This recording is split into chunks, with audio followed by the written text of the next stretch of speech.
কক্সবাজারের রামু উপজেলার দক্ষিণ মিঠাছড়ি সোনার বাংলা ক্রীড়ার সঙ্গে উদ্যোগে ২১তম সোনার বাংলা টি-20 গোল্ড কাপ ক্রিকেট টুর্নামেন্টের উদ্বোধনী খেলা অনুষ্ঠিত হয়েছে।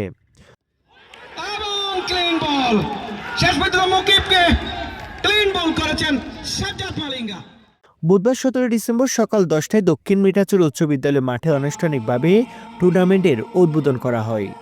উদ্বোধনী খেলায় কলাতলী ক্রিকেট একাদশের মুখোমুখি হয় পানিরচড়া ক্রিকেট একাদশ। টস জিতে প্রথম ব্যাট করতে নেমে কলাতলী ক্রিকেট একাদশ নির্ধারিত ওভারে ১৯৫ রানের বিশাল লক্ষ্য নির্ধারণ করে। জবাবে লক্ষ্য তাড়া করতে নেমে পানিরচড়া ক্রিকেট একাদশ ১৫ ওভার ২ বল খেলে ১০২ রানে অল আউট হয়ে যায়। ফলে ৯২ রানের বড় ব্যবধানে জয়লাভ করে কলাতলী ক্রিকেট একাদশ। খেলা পরিচালনার দায়িত্ব পালন করেন রেফারি সাজ্জাদ হোসেন ও মিজানুর রহমান। উদ্বোধনী ম্যাচে দুর্দান্ত পারফরমেন্সের জন্য কলাতলী ক্রিকেট একাদশের খেলোয়াড় Junaid man of the match নির্বাচিত হন। একই দলের তানবীর গেম চেঞ্জার হিসেবে নির্বাচিত হন। খেলা শেষে আয়োজিত সংগীত আলোচনা ও উদ্বোধন অনুষ্ঠানে সভাপতিত্ব করেন সোনার বাংলা ক্রীড়া সংঘের সভাপতি সাইদ হোসেন আকাশ। অনুষ্ঠানে প্রধান অতিথি হিসেবে উপস্থিত ছিলেন কক্সবাজার রেস্টুরেন্ট মালিক সমিতির সাধারণ সম্পাদক জাবেদ ইকবাল। অনুষ্ঠানে অতিথি হিসেবে উপস্থিত ছিলেন ৮ নং দক্ষিণ মিঠাছড়ি ইউনিয়ন পরিষদের চেয়ারম্যান খুদিস্তা বেগম রিনা। বিশেষ অতিথি হিসেবে উপস্থিত ছিলেন সোনার বাংলা ক্রীড়া সংঘের সাবেক সভাপতি রায়হান মাহবুব নাসিম, আশিকুর রহমান, ১, ২ ও ৩ নম্বর ওয়ার্ডের মহিলা সদস্য মিনুন নাহার, হারুন জান্নাত, হাসিনা ট্রাস্টের প্রতিষ্ঠাতা ডাক্তার মফিজুর রহমান। এছাড়া উপস্থিত ছিলেন রামু ফুটবল ক্লাবের সভাপতি আনসারুল হক, সাবেক ফুটবলার আব্দুল করিম ভুট্টু সহ স্থানীয় ক্রীড়ানুরাগী, গণ্যমান্য ব্যক্তি ও বিপুল সংখ্যক দর্শক। আলোচনা সভায় বক্তারা বলেন, খেলাধুলা তরুণ সমাজকে মাদক ও অসামাজিক কার্যক্রম থেকে দূরে রেখে সুস্থ ও শৃঙ্খলাবদ্ধ জীবন গঠনে গুরুত্বপূর্ণ ভূমিকা রাখে।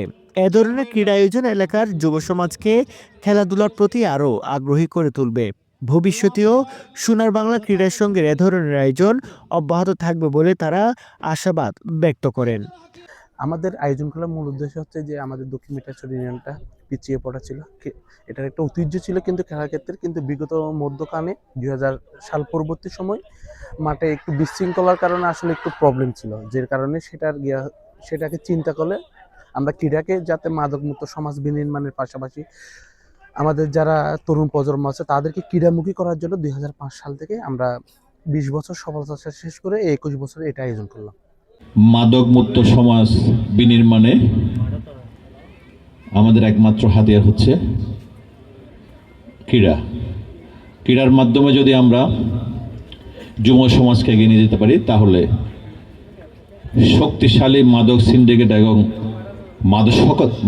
মাদকাসক্ত সমাজকে আমরা মোকাবেলা করতে পারবো ক্রীড়ার মাধ্যমে। সেই কাজটি করে যাচ্ছে নিরলসভাবে সোনার বাংলা ক্রীড়া সংঘ মিঠাছড়িতে। আমি তাদেরকে ধন্যবাদ জানাই আমার পক্ষ থেকে। গত ১৭ বছর এই ক্রীড়াকে দলীয়করণ, পারিবারিক তন্ত্র করতে গিয়ে আমরা অনেক পিছিয়ে গেছি। আপনারা জানেন এই মাঠে এক সময় প্রতিদিন খেলা হতো।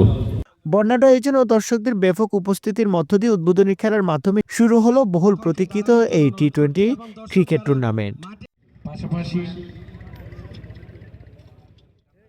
মোহাম্মদ আব্দুল্লাহ, রামু বার্তা।